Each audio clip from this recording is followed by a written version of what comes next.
Physiological Correlates of Human Behavior, an intro to behavioral neuroscience.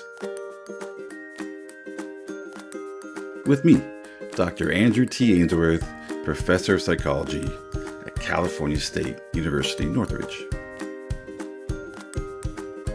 Part 2, Motivation and Emotion, What Makes Us Go? Lecture 5, Drugs, Addiction, and Reward.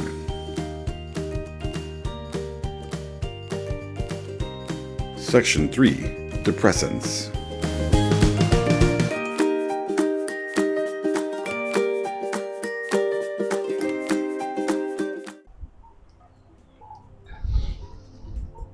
Sometimes you gotta take a moment to just relax. Life is always gonna have reasons to stress out. It's deadlines and bills and everything else. But for every one of those, you gotta have some time to counteract those stressors and just relax. Bring your stress levels down some. So today we're talking about depressants, which people use to do just that. Bring the stress levels down, try to relax, try to bring down their anxiety. People get stressed, sometimes they'll reach for alcohol. Alcohol may do the trick, right? Try to relax them. Some people use benzodiazepines like Ativan or Xanax to reduce their anxiety levels, right? So I get it, but we gotta try to figure out ways to do that maybe without the drugs. I think if everybody had a hammock, for instance, and spent just a little time in that hammock, we could all just bring that stress level down. Just feel a little better, a little more relaxed. Maybe do some yoga, meditation, all kinds of things. But today we're going to talk about the drugs that help us relax, the depressants. So I hope you're excited, but not too excited.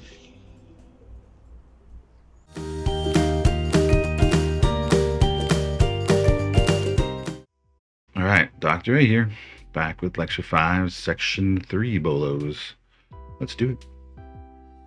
Depressants, ethanol, alcohol dehydrogenase, acetaldehyde dehydrogenase, acetic acid, ALDH deficiency, alcohol, amygdala, glutamate, gamma aminobutyric acid, serotonergic, anandamide, cirrhosis of the liver, Korsakoff syndrome, Wernicke-Korsakoff syndrome, delirium tremens, fetal alcohol syndrome, barbiturates, benzodiazepines, propofol, methaqualone, and gamma hydroxybutyrate. That's it. Some tongue twisters in there, but I think we got it. Let's go to lecture.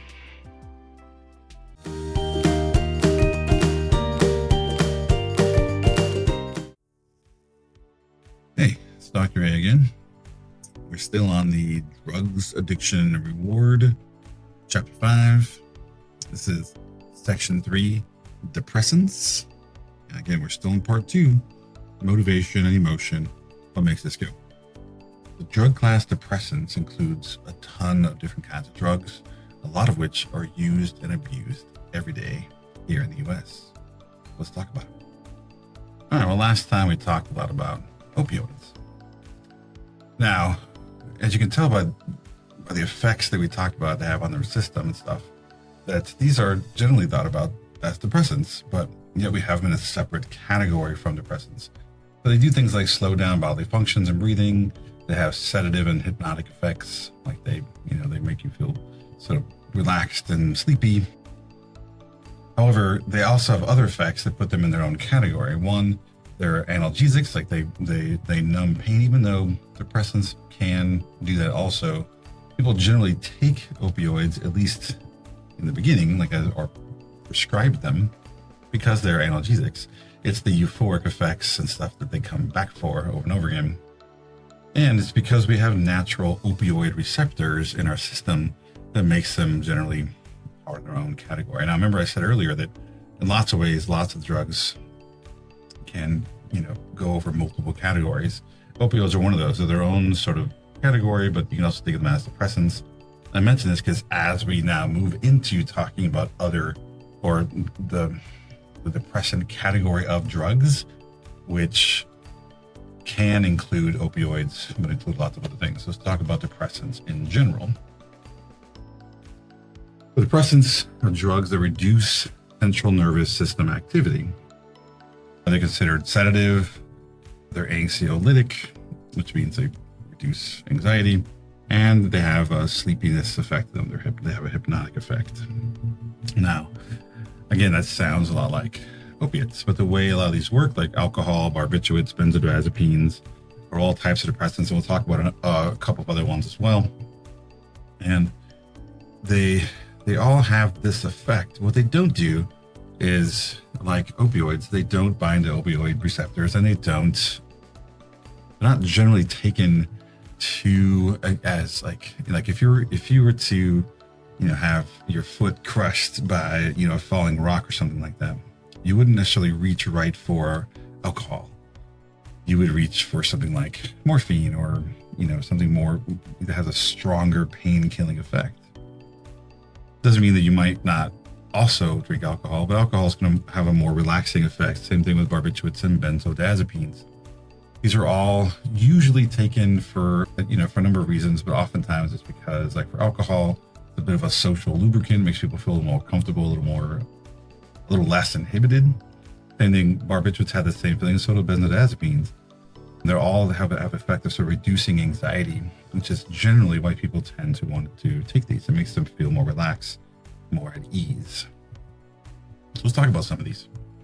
Alcohol is generally thought of as probably the largest category of depressant for many reasons. I mean, it's not controlled. I mean, they tried, prohibition was the thing that they tried to control and try to get rid of alcohol, and that didn't go so well. So now we're back to alcohol being something you can, it's obviously you have to be over 21. There's rules, but it's not a controlled substance like many of the drugs that we'll talk about and the rest of these categories, these classes. Alcohol is generally it's a drug that's fermented from fruits or grains or other products containing sugar. Most alcohol goes through some fermentation process. It's the sugar that gets fermented into ethanol, which you can also think of as ethyl alcohol. It's a chemical ingredient that is, regardless of what kind of alcohol you're talking about, this is generally speaking the common denominator in all of them. If you're taking a shot of something or drinking a beer or wine or something like that, it's ethanol that is in the alcohol, in that alcoholic drink, that's going to cause the intoxication. Now, as ethanol gets into our system, it gets into our blood, starts circulating around the system, it acts at many brain sites to produce euphoria. Again, there's euphoria, but on a much lower scale than, say, something like heroin or something else. So it does make you feel a little happy. It does reduce anxiety. It does make you feel a little bit more relaxed. Those, sort of low levels, as you start to take more of it into your system, the ethanol in your blood starts to replace some of the oxygen in there, and you start to lose some motor coordination, and you get some cognitive impairments. It affects your speech, it affects your ability to walk, all kinds of stuff. I mean, you probably all have an idea of what a drunk person, is like, right? That's all caused by the alcohol, impacting parts of the brain that are due to coordination and speech and other kinds of cognitive functions. As it is in your system and going through, your liver starts to, I think fairly immediately starts to work on trying to get it out of your system. So as you're drinking alcohol, your liver is trying to clean your blood, clean your system out of all of this ethanol to sort of get you back to normal. All right, so as your blood is sort of circulating around, the liver is trying to take all the ethanol out of it, and to do that, it actually starts to break down the alcohol into acetic acid. So there's a process where your liver's trying to turn the ethanol into something useful, because alcohol, in a sense, is again, it's sort of working to make you feel sleepy and goofy, and it can eventually make you sick and stuff too. It also affects your coordination, does all these things. So your body's trying to help you get rid of it, and it does that by turning it into something useful, which is acetic acid, which we use as a fuel source, right? We use that now as sort of energy, which is why when you first drink alcohol, the first drink or two, you actually might feel relaxed, but you also might feel a little bit energized because your body is now getting a new fuel source and starting to crank through your system a little bit. Your body can process ethanol at about a rate of about 1 drink per hour, but that depends on a lot of things. It depends on your body mass, because larger folks have larger blood volume, therefore the same amount of ethanol affects them a little bit less because they have the percentage that's in their blood is going to be smaller. There's other factors as well, how fast you metabolize things. I think, males tend to metabolize alcohol a little faster than females, generally speaking. There's lots of factors that affect how fast this goes, but in general, at a rate of about 1 drink per hour. So if you had 1 drink per hour, you wouldn't really ever feel very intoxicated, and you wouldn't have any of the ill effects that come with alcohol. It's when you start to go beyond 1 drink per hour that you start to have those effects. You start to feel more drunk, more intoxicated, and it starts to lead to things like illness and hangovers and all kinds of stuff. So let's take a look. Instead of trying to explain this further, I'm gonna allow our friend over at 2-minute Neuroscience to just quickly explain what happens with alcohol as it enters your system. Again, if you like these videos, click, take your phone and use the QR code here to go to the site. It's very cool. Support this page. It's very awesome. So let's take a look at that. I know, take me out, and let's take a look at that. Welcome to 2-Minute Neuroscience, where I explain neuroscience topics in 2 minutes or less. In this installment, I will discuss alcohol. How alcohol acts in the central nervous system is still poorly understood. 2 of the best known effects of alcohol, however, are its actions on GABA and glutamate receptors. Alcohol increases GABA activity at a subtype of the GABA receptor known as GABA-A. The mechanism by which this occurs is still not clear, but it is thought that alcohol may act as a positive allosteric modulator, meaning it binds to a site on the receptor that is separate from where GABA binds, and increases the effect GABA has when it binds to the receptor itself. The immediate effect of this action typically is the inhibition of neural firing. Alcohol also inhibits the activity of glutamate receptors. Again, the mechanism for this is not fully understood, but because glutamate is generally excitatory, inhibition by alcohol initially leads to the reduction of neural activity. A long list of other synaptic actions have been linked to alcohol, including but not limited to activation of serotonin receptors, enhancement of glycine receptor function, inhibition of adenosine reuptake, inhibition of calcium channels, activation of potassium channels, and modulation of nicotinic acetylcholine receptor function. It's not clear, however, how relevant each of these effects are to the human use of alcohol. There are also some large-scale effects associated with alcohol. For example, alcohol stimulates dopamine transmission in the mesolimbic dopamine pathway, an action thought to be associated with the reinforcement of alcohol consumption. Alcohol affects motor coordination and balance, potentially in part through its influence on neurons in the cerebellum. And it inhibits long-term potentiation and other mechanisms of synaptic plasticity in the hippocampus, which may contribute to its memory-disrupting effects.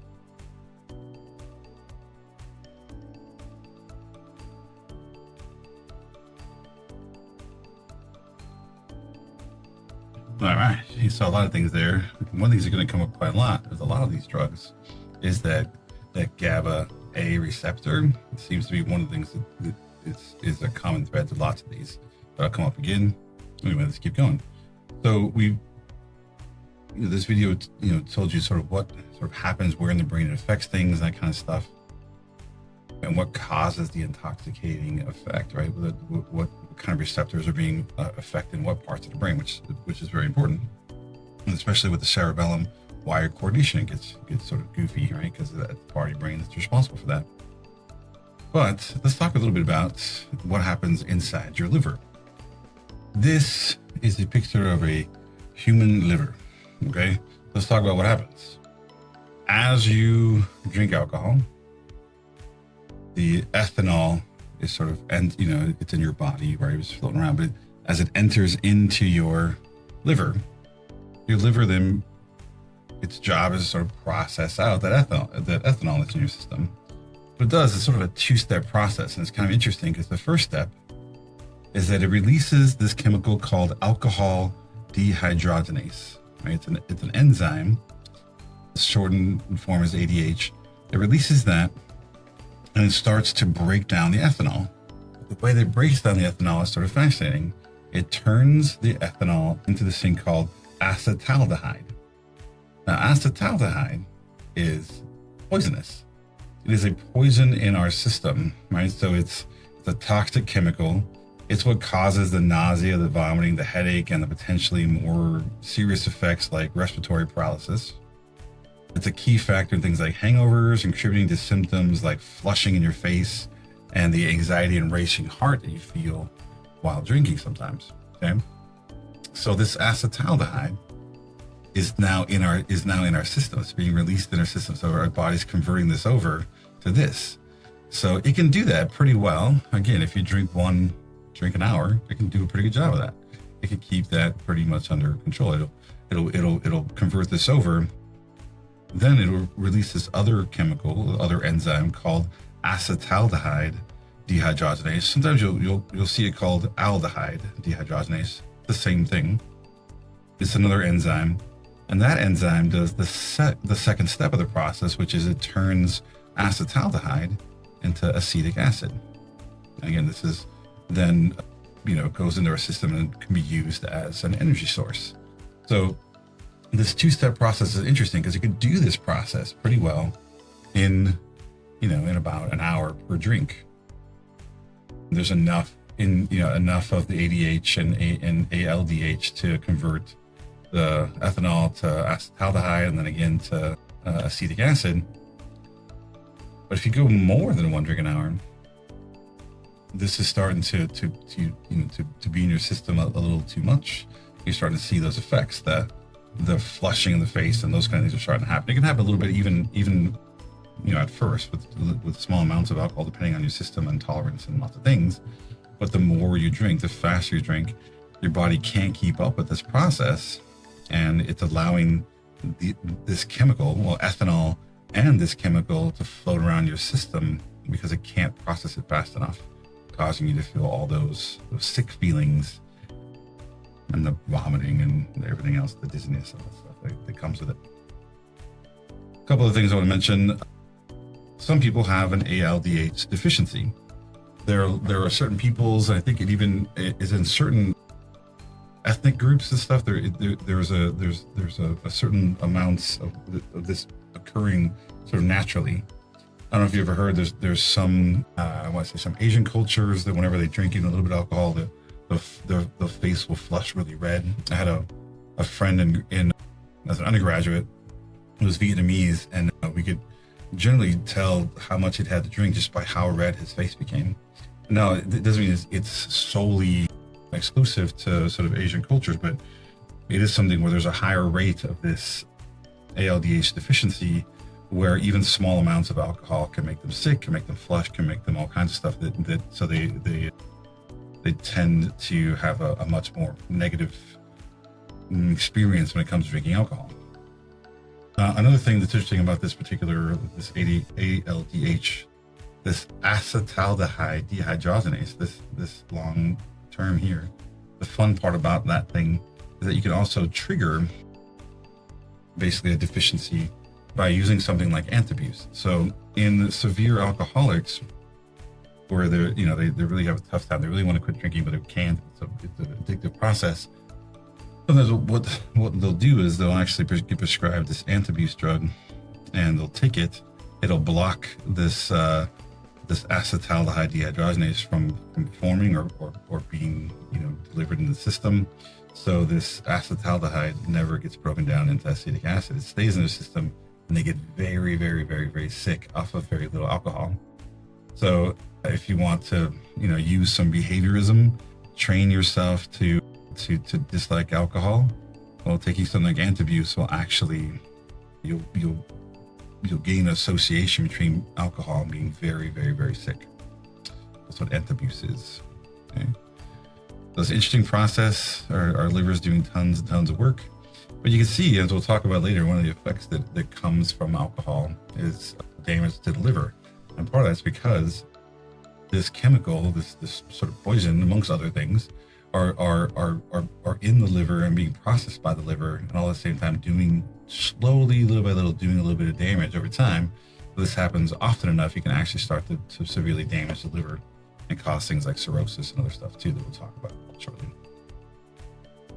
Hopefully you like this little peek inside your liver and the damage you're doing to your liver all the time. I remember seeing a guy, I think I was at a festival or something, and this guy was wearing a shirt that said, the liver is evil and must be punished, or something like that. That's it. And that's the idea that anytime you're drinking alcohol, and actually and other drugs as well, and your liver has to filter this stuff out, you actually are punishing your liver amongst other parts of your body while doing that.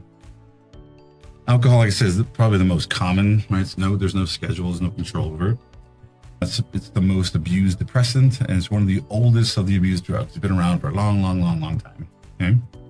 Moderate users value it as a social lubricant and disinhibitor, and you're more likely to go talk to the attractive person at the party because you had a little alcohol. It makes you feel a little more brave, a little more disinhibited.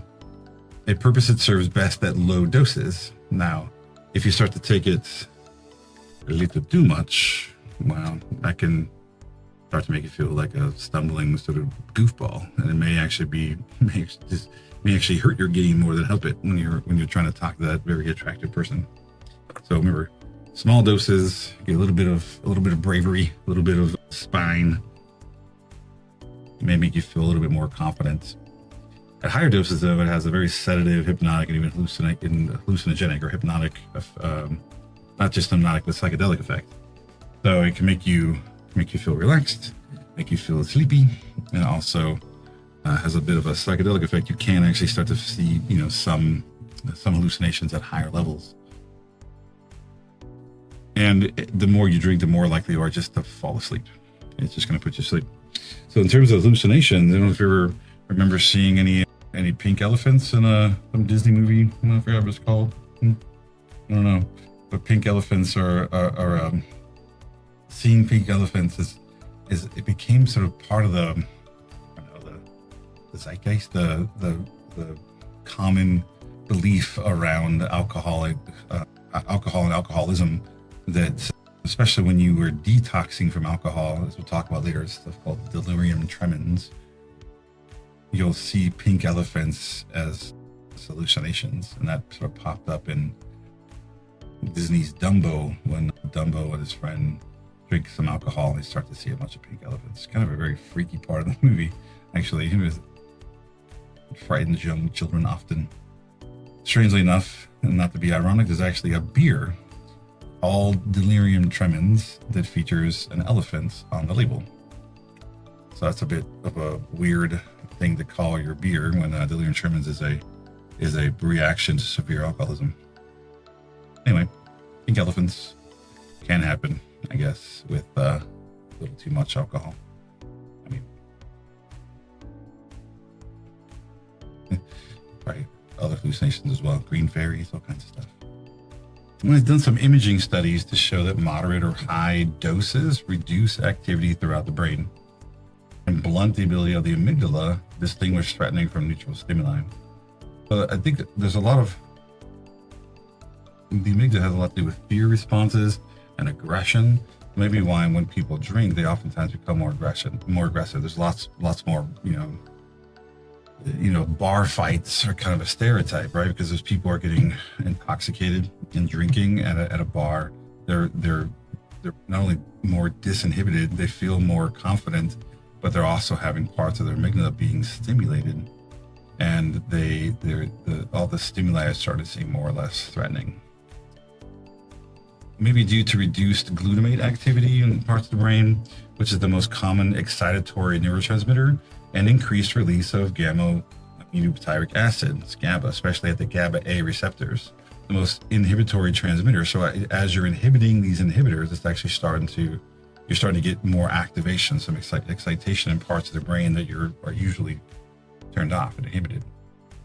However, alcohol may also act on opioid receptors in the system, and chronic consumption may also cause increased levels of serotonin, serotonergic activity, as well as the release of anandamide, this ANA, which activates some of the cannabinoid receptors. So interestingly enough, even though we're not talking about a drug that normally activates serotonin and anandamide and these sort of cannabinoid or more like, marijuana related receptors, sometimes those will get activated from chronic consumption. So those who are more regular alcohol users, alcohol drinkers, are start to see some of these effects as well. So what's the impact of alcohol? It's estimated that 178 deaths, 178 deaths, roughly 2/3 to 1/3 male and female, related to excessive alcohol use in the U.S. That includes, deaths from cirrhosis of the liver, people, drowning because they're intoxicated, people in automobile accidents, all kinds of stuff.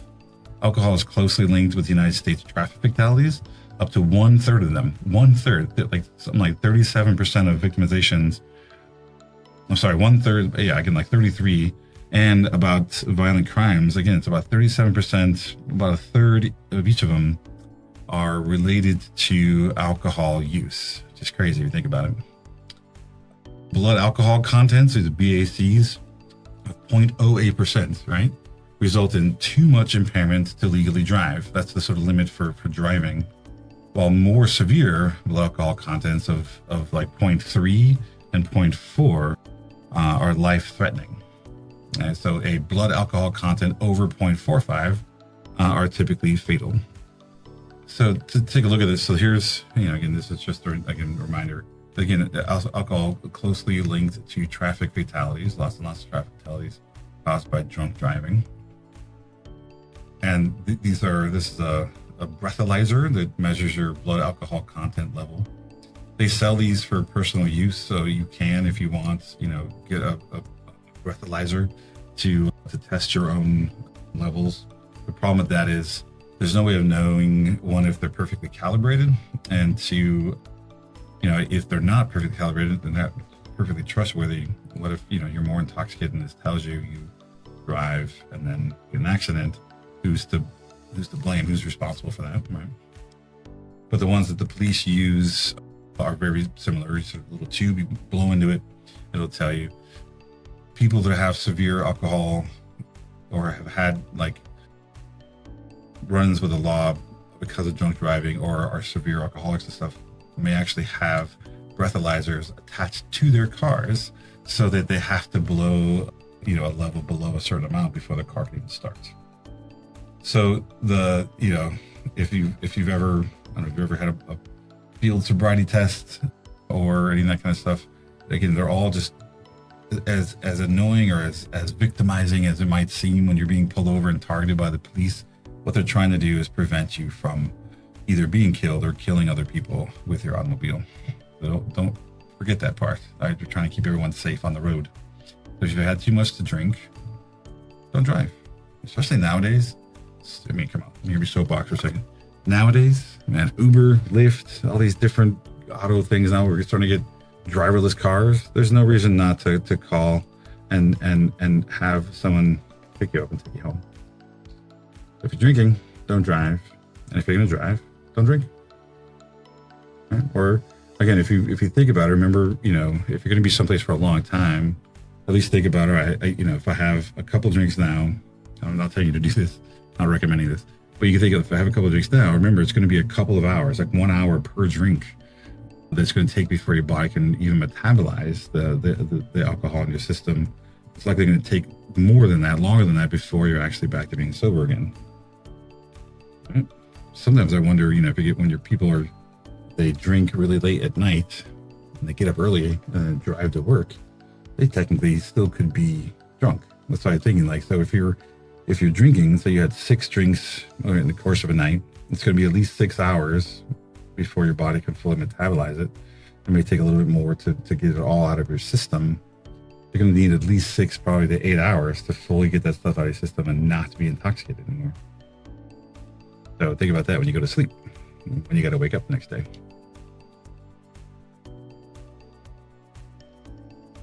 Other impacts are things like cirrhosis of the liver, which is a common and often fatal result of chronic alcoholism. Again, it's caused by a number of things, but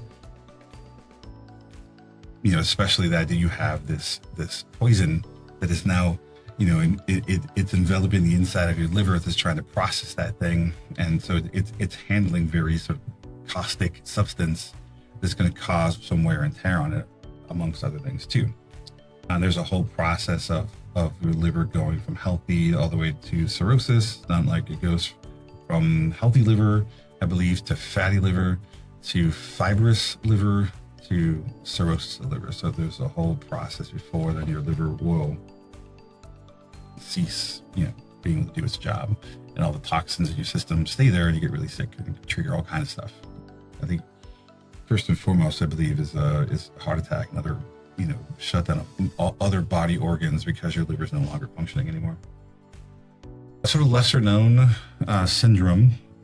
It's actually part of this Wernicke-Korsakoff syndrome, which is it's chronic alcohol use causes a deficiency of vitamin B1. Now, as an aside, not getting enough vitamin B1 in general could also cause the same deficiency. It's not only caused by alcohol, but alcohol does deplete your body of B1. And if it does that often enough, it can actually lead to this degenerative syndrome called the Wernicke-Korsakoff syndrome. The part of that is this Korsakoff syndrome part is this Korsakoff psychosis, is that it leads to brain damage characterized by severe memory loss, and both anterograde and retrograde, meaning you have trouble forming new memories, and that seems to be the bigger problem with this Korsakoff syndrome. But it does actually impact some retrograde memories as well, meaning that memories that you have from the past, it'll impact your ability to recall memories from before the impairment. It also can cause some sensory motor impairments, that kind of stuff. I didn't include it here, but if you do a search on YouTube for either Korsakoff syndrome or this Wernicke-Korsakoff syndrome, you can find some videos and you'll see some interactions between people and some interviews with folks who have it. You can kind of see people. It almost seems like they have like Alzheimer's or other kind of those kinds of these where they're just forgetful. They forget who people are. They can't recognize folks. They have difficulty forming memories. This is all caused by a deficiency of B1, which, just as an aside, in case you're ever curious, B1 is also called, or also known as, thiamine. So it could be it's triggered by a depletion of vitamin B1 in the brain, leads to all kinds of degenerative problems with both memories and some sensory motor impairment. Good. Okay. This is, again, long-term chronic alcohol use. Relatedly, there's something called delirium tremens, which is a severe reaction to alcohol withdrawal that results in things like hallucinations, delusions, confusion, and in extreme cases, seizures and possible death. Meaning that if you're someone who drinks alcohol so often, so regularly, that your brain is basically pickled in alcohol all the time, that if you just stop drinking all of a sudden, and just cold turkey alcohol, you can actually die from it and go through seizures and all kinds of reactions to it.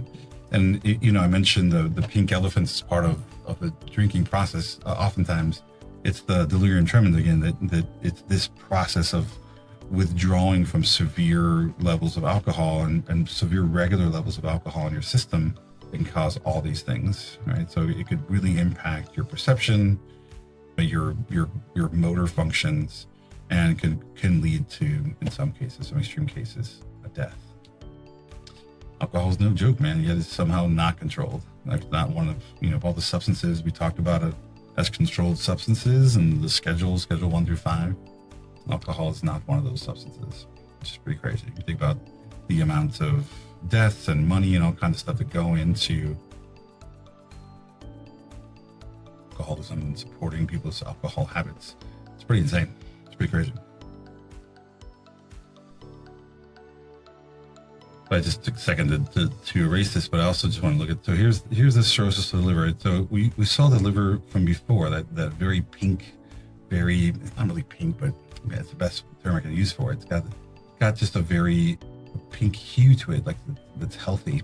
You can see this is a much darker color, starting to get all kinds of fibrous tissue in there, starting to harden up and start. This is what we're seeing with cirrhosis of the liver. It's just starting to show more and more damage until it just ceases to function appropriately.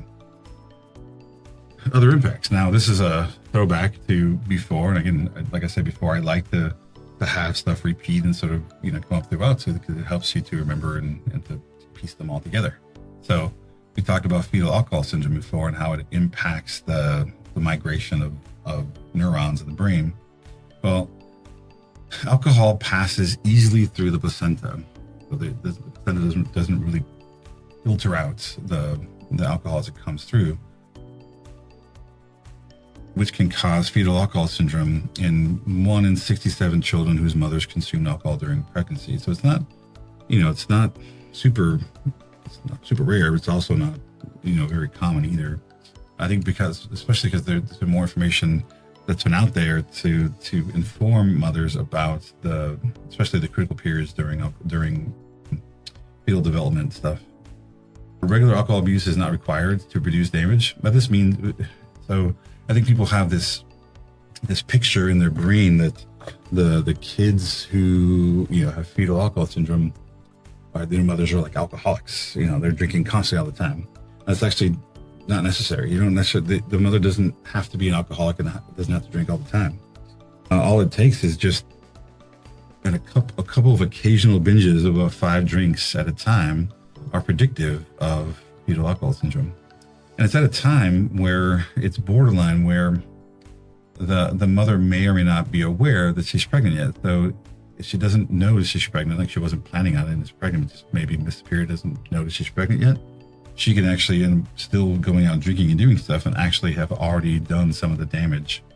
So even if you're not trying to get pregnant, but you think you might be pregnant, cessation of alcohol may be a good idea. Ultimately, no safe level of alcohol intake during pregnancy has been established. I know you'll hear sometimes people say like, "Oh, a glass of wine is fine during pregnancy."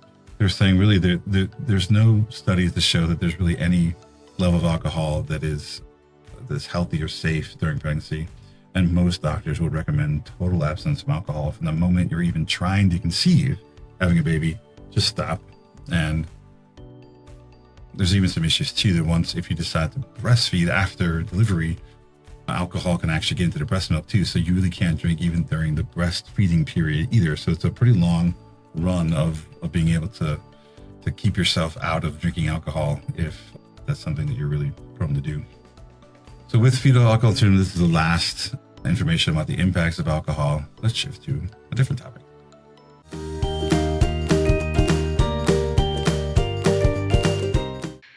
For this edition of In Memoriam, we're doing the drug overdose edition for alcohol. Now, I'm saying drug overdose edition, but some of these, the alcohol wasn't necessarily the overdose, but dying while being intoxicated, but I'm going to include it anyway. So let's get started. So first up, we have Billie Holiday. Now, Billie was 44 years old when she died. She was born in 1915 and died in 1959 from cirrhosis of the liver.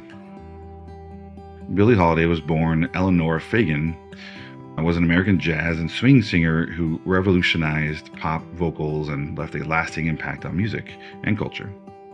Her unique voice, innovative techniques, and introspective songwriting made her a superstar. Holiday was known for her dynamic intensity, syncopations, and phrasing, and for using vocal distortions like vocal fry. Her friend and music partner Lester Young named her Lady Day. She was known for songs like I'll Be Seeing You, Blue Moon, Solitude, and All of Me. This is Bon Scott, which you may not be familiar with his face or his name. But anyway, Bon Scott was 33 years old when he died. He was born in 1946, died in 1980 from alcohol poisoning. Ronald Belford Bon Scott was a Scottish-Australian singer and lyricist who fronted the hard rock band AC/DC. He was the original singer for AC/DC. From 1974 until his death from alcohol poisoning in 1980. Some consider him the quintessential rock frontman, and in 2004, Classic Rock named him #1 on their list of the 100 greatest frontmen of all time. Scott's vocals were inspired by Little Richard, and his legacy includes a collection of albums that are considered essential to the hard rock genre. Known for AC/DC hits like Highway to Hell, TNT, Dirty Deeds Done Dirt Cheap, and It's a Long Way to the Top if you want to rock and roll. Speaking of rock legends, this is John Bonham. John Bonham was 32 years old when he died. He was born in 1948 and died in 1980 from pulmonary aspiration. Now, pulmonary aspiration is a fancy way of saying that he inhaled his own vomit into his lungs and choked. Pretty rough way to go. But anyway, John Bonham, John Henry Bonzo Bonham, was the drummer for the English hard rock band Led Zeppelin. Known for his speed, power, and distinctive sound, he's considered one of the greatest and most influential rock drummers in history. Bonham's drumming was innovative and unique, and he could turn household items like pots and pans into percussive instruments. He was a fan of American jazz and British groups like the Hollies and Johnny Kidd and the Pirates. I want to give you just a little information about the level of alcohol that led to his death on that day in 1980. So on the 24th of September 1980, Bonham was picked up by Led Zeppelin assistant Rex King to attend rehearsals at Bray Studios for a tour of North America to begin in October in Montreal. It was the band's first tour since 1977.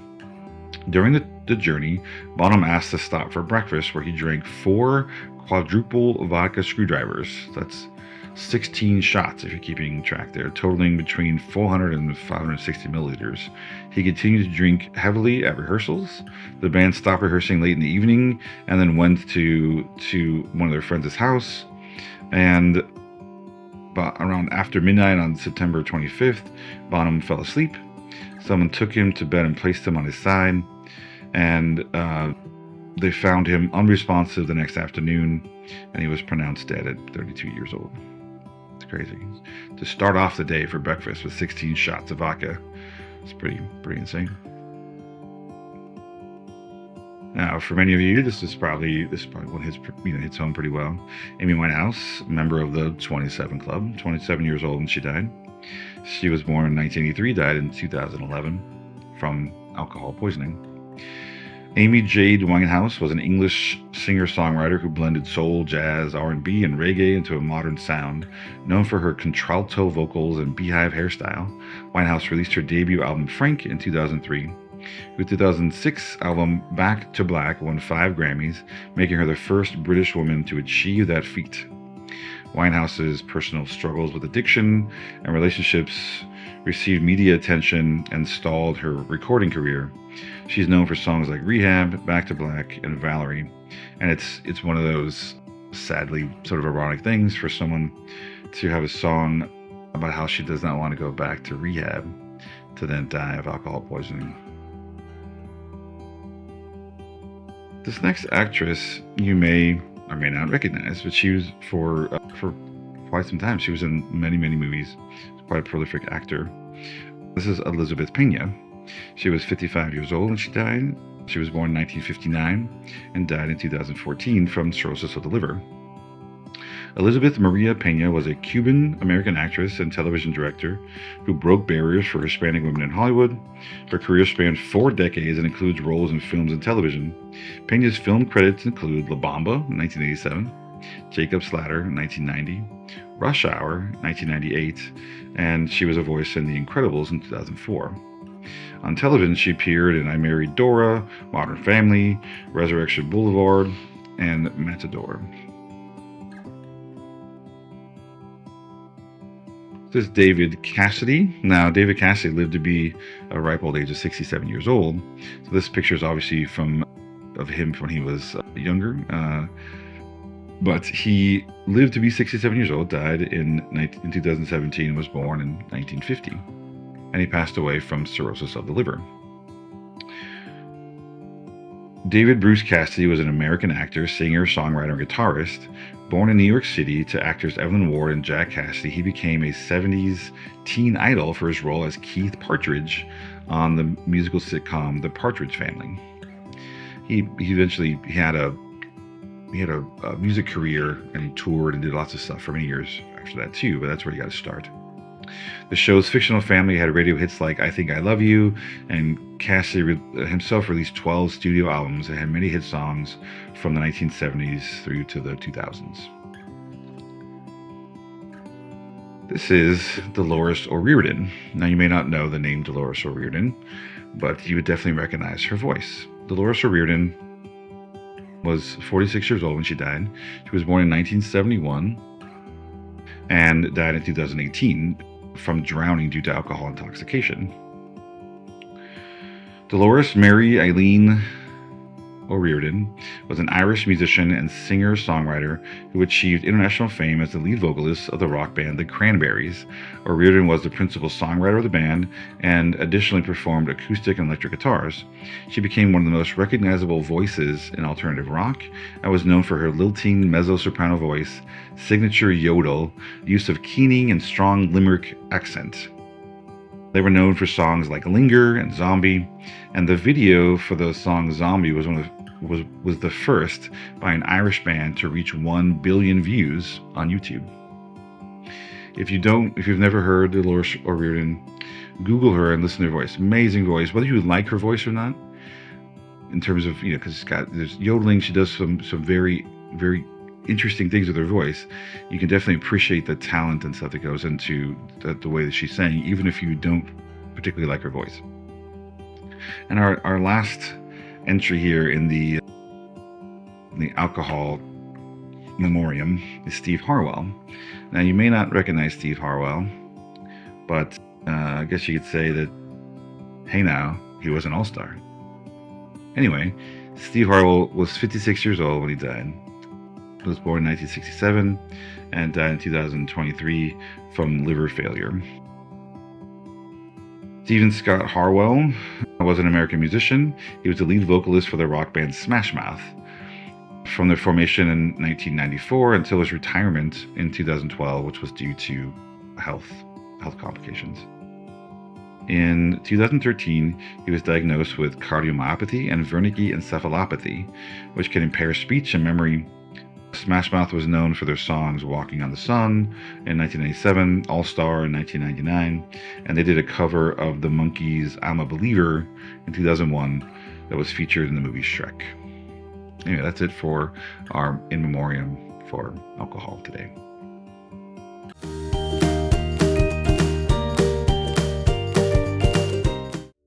All right, so shifting from alcohol to barbiturates. Actually, it's funny, it's like spelled barbiturates, but oftentimes it's pronounced barbiturates, as if there's a W in there, barbiturate. Anyway, so barbiturates, I want you to think about, we're going to talk about this, but I want you to think about barbiturates are basically just like drinking alcohol, but in like a pill form or in a non-drink form. Have the very similar effects. The reason people would take barbiturates is the sort of the same reason, has the same sort of social lubricant, the same relaxation effects, all those same things. That's very similar effects to alcohol, even to the extent of having the same negative effects, that too much eventually go to sleep, go into a coma, those kind of things. So in small amounts, acts selectively on higher cortical centers, especially those involved in inhibiting behavior. Right, so this is the same thing. It's acting on all kinds of parts of the brain, just like alcohol does. In low doses, they produce talkativeness and increased social interaction and disinhibition, all the same kind of things that alcohol does. In higher doses, they are sedatives and hypnotics, meaning that they make you feel super relaxed and essentially make you go to sleep. And if they keep getting higher and higher doses, you essentially will just go to sleep and not wake up. You go into a coma, potentially go into cardiac arrest, and your body just will shut down. You'll pass away. Here's some pictures of different barbiturates. Again, there's lots of different kinds of them. They come in different forms. This picture here was taken from Arrowwood, Vaults of Arrowwood. I should give them a little shout out here. It's a great website, and I know I mentioned it a minute ago, but let's talk about it. Just mention it again. Arrowwood. It's a good place to go if you're curious about drugs and you want to know more about things. You want to know what it's supposed to look like. You want to know what the effects are. You want to know the dosage. You want to know all kinds of stuff. You want to find out where you can buy test kits. You want to all kinds of things. This place called Arrowwood, the Vaults of Arrowwood. It has everything you'd ever want to know in there about drugs is there. Good place to go. I'm not promoting drug use, but I'm just saying if you are dead set on doing drugs or finding out more about drugs, is a good place to start and find out more information about it before you just jump in blind. This picture's from there. So this is what they look like. Different pictures of different types of barbiturates. Barbiturates were around in the 1900s. They were in 1912, about 1960. I think you saw them a little bit more than, around a little longer than 1960s. They were actually prescribed to people to treat things like anxiety and all kinds of stuff. To help people sleep, amongst other things. So again, it's frequently used to treat insomnia and prevent seizures around this time point, 1912, 1960. And we're not addictive in the prescribed doses.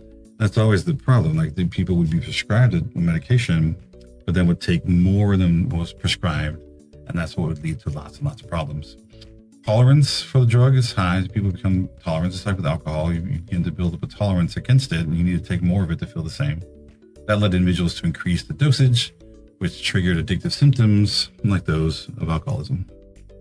Barbiturates, like alcohol, act on these sort of GABA A receptors, and often the crazy part is they can open the chloride channels on their own, even when GABA is not present, which makes them kind of dangerous. They can actually just bypass GABA altogether and act on GABA receptors. So this is why there's a fine line between the therapeutic and toxic levels of the drug, and people would oftentimes take an amount of it thinking, I don't feel enough of it yet. They would take more and trigger an overdose. So that's a very common effect of barbiturates, is that they would either forgetting they had already taken some, or what amount they had already ingested, taking more, and that leading to an overdose. It also triggers, just like alcohol, all kinds of things like vomiting.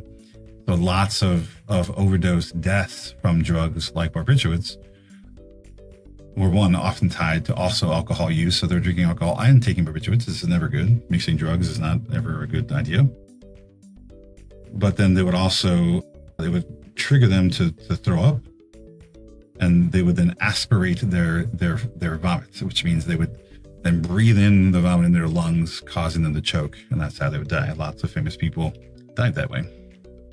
Barbiturates have a particular there's a particular name. They all have, not all, but most of them have a tol at the end.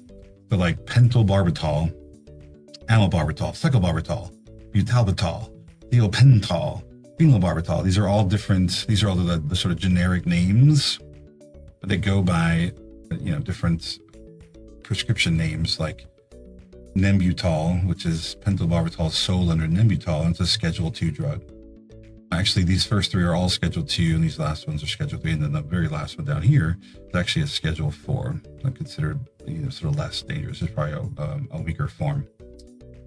So you have Seconal is one that was pretty popular for a while. You see that one come up a lot in sort of prescriptions, and there's even some combinations of cyclobarbital and amylbarbital in this thing called Tuinol, which is a Schedule II drug. So if you've ever seen butalbital is sold as Esgic, which is a weird sort of name. And then thiopental is also pentothal. You've probably seen sodium pentothal or that kind of stuff. It's sort of a similar, that's the similar chemical makeup. And then this one I hadn't heard of before, but phenobarbital is sold as Donatol, which I had not heard of before, but maybe it's new, or I just have not keeping up with all the different drug names. That's the only one that I saw that was Schedule 4. So if I tell you this because if you ever go to a doctor and prescribe something and you see it ends in a tall like that, that's a pretty good chance that it's one of these you might be getting prescribed a barbiturate, which is still prescribed, just not nearly as much as they used to be, because they found that this other class of drug does similar kinds of things and in a bit of a safer way, which is benzodiazepines, which we'll come back to in a second. So this is the last bit we'll talk about with barbiturates in terms of the names. Let's talk about something real quick before we hit benzodiazepines.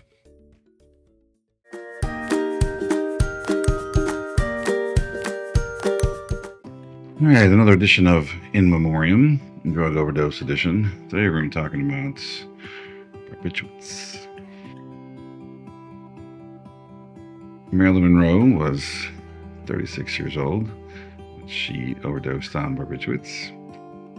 She was born in 1926 and died in 1962 from a combination of Nembutal and chloral hydrate, which is another depressant. Marilyn Monroe was an American actress and model who became a major sex symbol and pop culture icon. Born Norma Jean Mortensen, she spent much of her childhood in foster care and orphanages. Monroe became famous for her comedic and serious acting in films like Gentlemen Prefer Blondes in 1953, Some Like It Hot in 1959, and The 7-Year Itch in 1955. Her roles showcased her vulnerability, innocence, and comedic talent, establishing her as a multifaceted performer. Now we have Judy Garland. Judy Garland was 47 years old when she passed. She was born in 1922 and died in 1969, and she overdosed from Seconal. It was believed to be, in her case, an accident where, with Monroe, I think there was some speculation that it might have been a suicide. But Judy Garland was an American actress, singer, and dancer who achieved international fame for her versatility and emotional depth.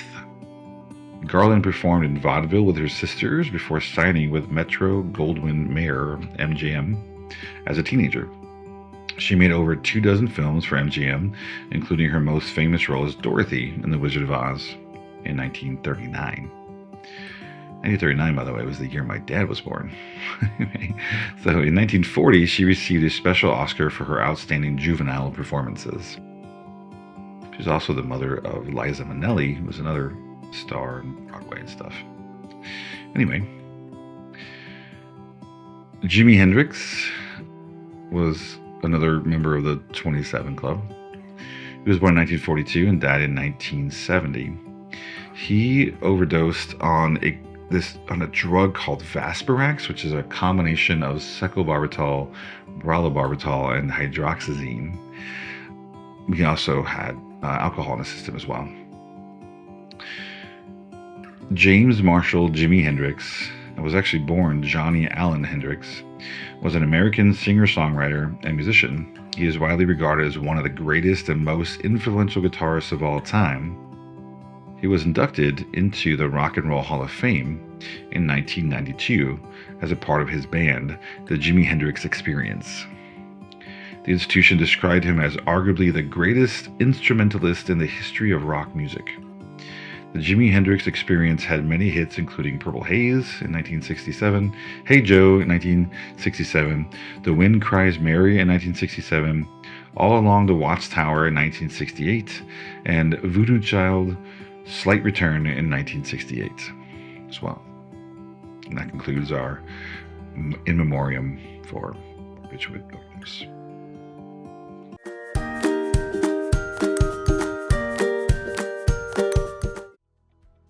So it's kind of a long word, benzodiazepine.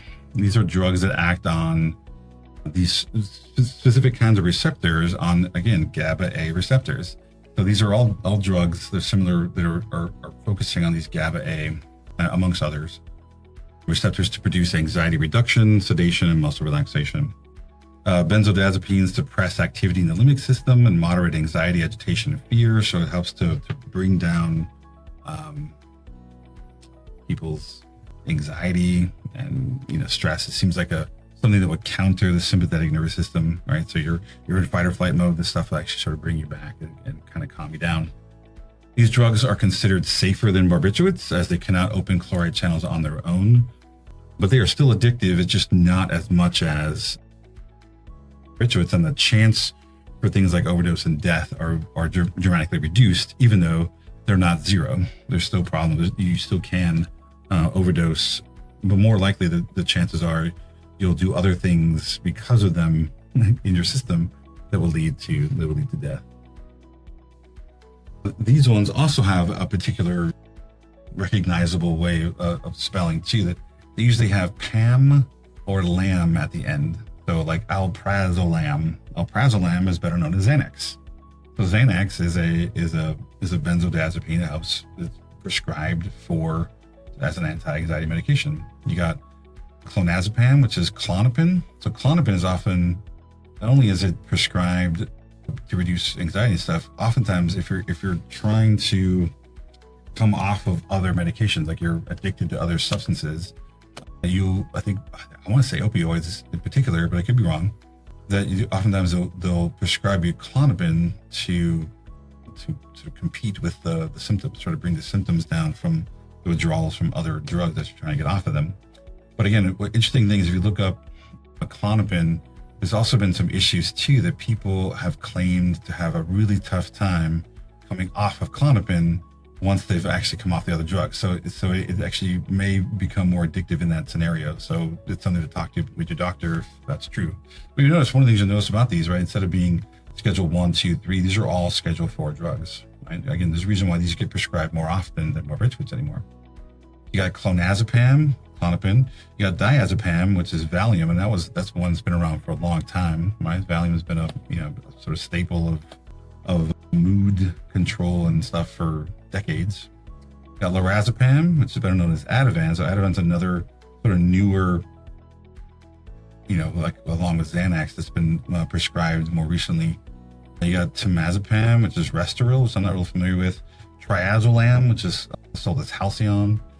Again, these are all Schedule 4. And the one that's really interesting is this flunitrazepam, which still does get prescribed. It's still used for medical purposes, but it's also better known as Rohypnol. So this is one of 2 of the date rape drugs that I'll mention in here that people will use, Rohypnol, flunitrazepam, drop it in people's drinks unsuspectedly or whatever way they sort of sneak it into people's systems because it helps people to become, again, think about it, very relaxed, very disinhibited, sort of has similar effects that alcohol does, make you feel more social and all those things. But if it's put into your drink and you didn't know that it was there, you can start to act in a way that's very unlike yourself and do things you may not normally do because you're made more, or I should say less inhibited and more prone to doing, sort of behavior that isn't quite like you, which is why it gets used as a date rape drug. All right, so that's flunitrazepam, better known as Rohypnol. It's crazy that it's still Schedule 4. Now, one of the interesting things about Rohypnol that I will mention, it's Schedule 4 as long as there's a prescription. But if you're, I believe, this is from memory, I'm pretty sure that if you're caught with large amounts of Rohypnol or Rohypnol without a prescription, you'll be prosecuted under like a Schedule 1 drug. So they will treat it as a much more severe drug if it's not something that's prescribed. You're caught with a large amount, they think you're intending to use it as a date rape drug, which is kind of good, but still generally under a Schedule 4 schedule. Just interesting. With all that being said, let's take a second to talk about something else for a second.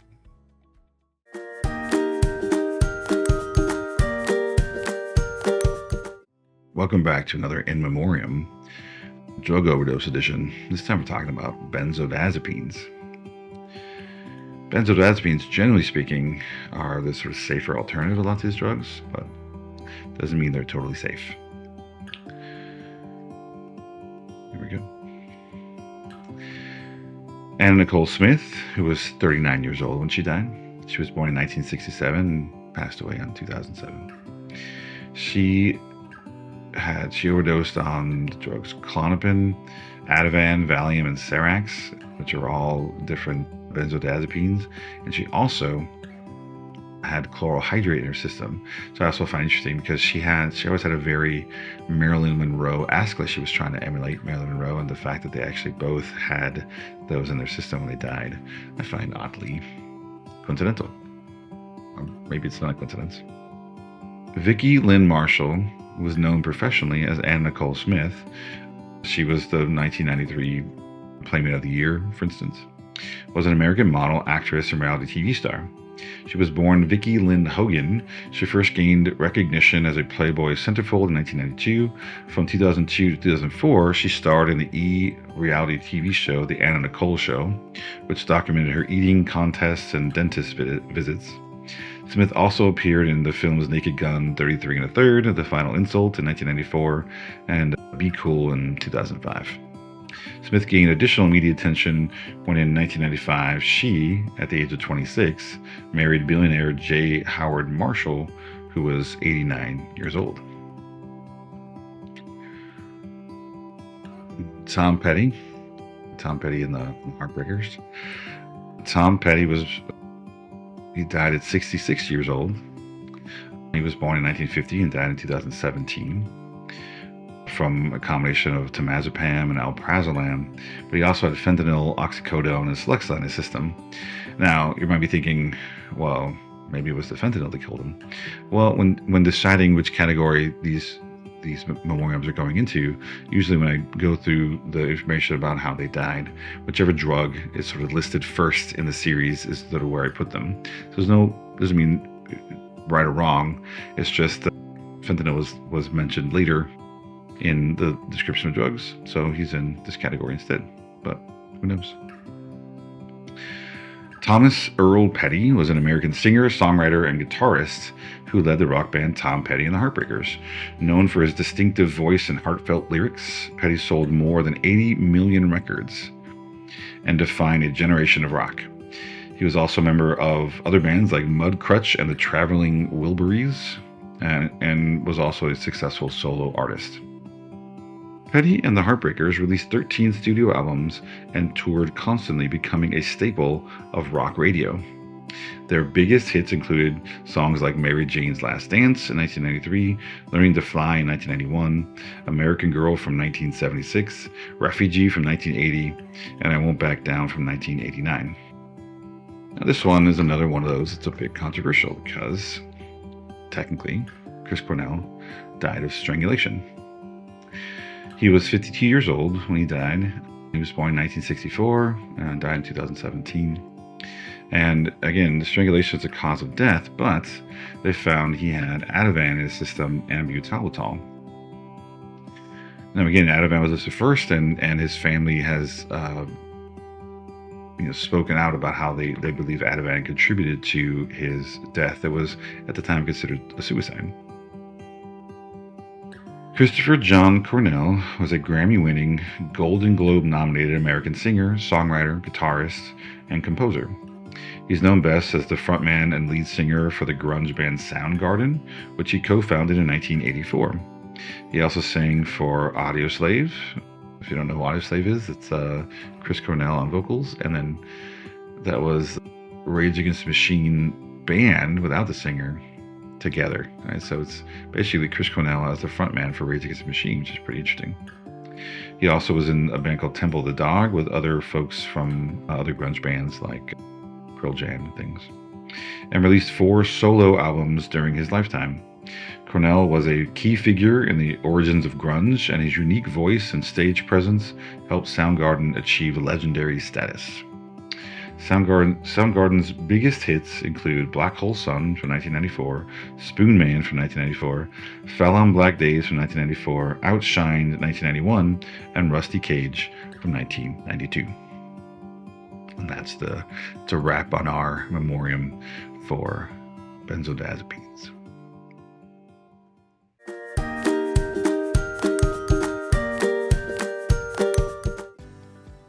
Now, there were lots of depressants, and we could spend a lot more time with this, but I'm just going to talk about a couple more just because I feel like they're relevant. So propofol may sound familiar. It was in the news for a while, especially around one particular incident. But it's sold by the name Diprovan. It's proposed Schedule 4, but it actually isn't yet, at least from what I can tell. There's been a proposal to put it on Schedule 4, but so far it's actually not on the schedule, on the drug schedule just yet. Classified as a non-barbiturate sedative, so it means it acts like a barbiturate, but it isn't one. It's sort of like a benzodiazepine, but I think stronger. It also gives some general anesthetic, so it's a little bit like an opioid in that sense. It's used almost exclusively for general anesthesia, meaning that someone's going to be put out and need to be anesthetized sort of everywhere.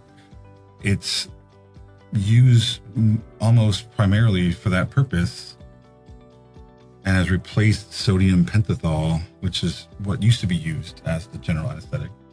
It also works on GABA A receptors to enhance the sort of inhibitory effect of GABA. Let's have a little side about this one as well.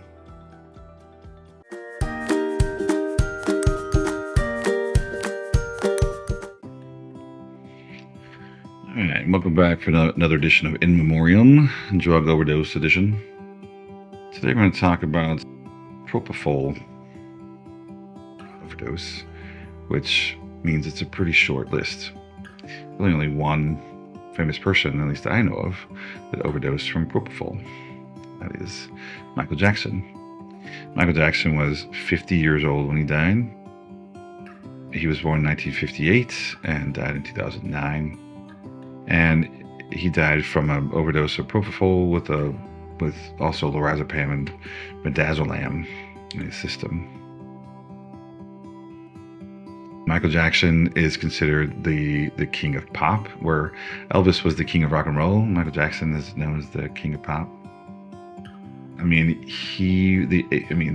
music would not be the same without Michael Jackson. He influenced lots and lots of areas of music and dance and performance and everything else. I mean, he's an incredible performer. His life was also always clouded by this sense that he was not all that he said he was. So many accusations around child endangerment, and maybe he was a predator and possible pedophile. Lots and lots of that stuff going on. There's famously he was in a Pepsi ad where he caught on fire, which led to a lot of potentially to some of the drug use and things that went on. He did a lot of work on his face, constantly changing from as he was young to before he died. A very different look, becoming a paler, sort of whiter, skinnier nose, becoming almost more like alien-like all the time as he sort of did more work on his face. After he died, he was under the care of a doctor, Conrad Murray. His doctor was actually, because of his death from propofol, because he was under the doctor's care, he was convicted of involuntary manslaughter and actually served 2 of the 4-year sentence for his involvement in the death of Michael Jackson. Anyway, very controversial figure, but for sure the world of music and dance would not be what it is today without Michael Jackson's influence. Anyway, that's it for propofol overdose.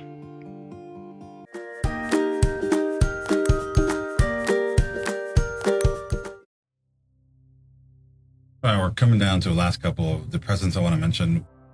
This one is Quaaludes, which is known as methaqualone. It's a Schedule 1, so this is considered not medically relevant and highly addictive. It's synthetic. It's again also barbiturate-like. It's a central nervous system depressant. So it isn't a barbiturate, but it works in a similar way. Super strong, very strong depressant. It was a popular recreational drug in the U.S. from the 1960s to the 80s, when its use was made sort of illegal. So around that time in the 80s, it was made illegal because there was enough, death and other things like addiction that was occurring that they've decided to make it illegal. The active ingredient, methaqualone, is an anxiolytic, all right, and a sedative, hypnotic, and it leads to a state of drowsiness. So again, this is like barbiturates, like alcohol. but highly addictive and led to overdoses and stuff. I think part of which we've talked about a little bit in some of the other asides we've had a minute ago. The last thing I want to mention, the only one I don't see it mentioned often, it's not like talked about in the textbook, it's not that I remember, is gamma hydroxybutyrate, which is GHB. This is a Schedule 1. Generally speaking, it's a Schedule 1. There is an FDA-approved version of it called Xyrem that is a Schedule 3. Again, another central nervous system depressant that is commonly referred to as a club drug or date rape drug. So Hypnol and GHB are two that tend to be the ones, when you hear the term date rape drug, those are the two.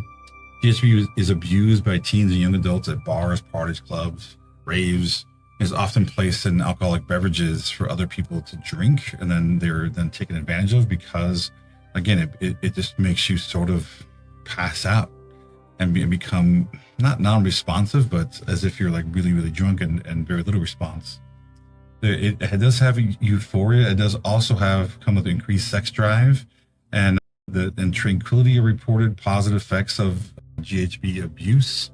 When I'm making this seem like people only take it as a date rape drug, but people do take it for the effects. The negative effects that it may include sweating, loss of consciousness, nausea, hallucinations, amnesia, coma, along with other effects, which, again, this is a very strong, a very powerful drug, that mixed some of the effects of alcohol, but I think happens much quicker at a much lower dose, and it's just a much stronger form of it.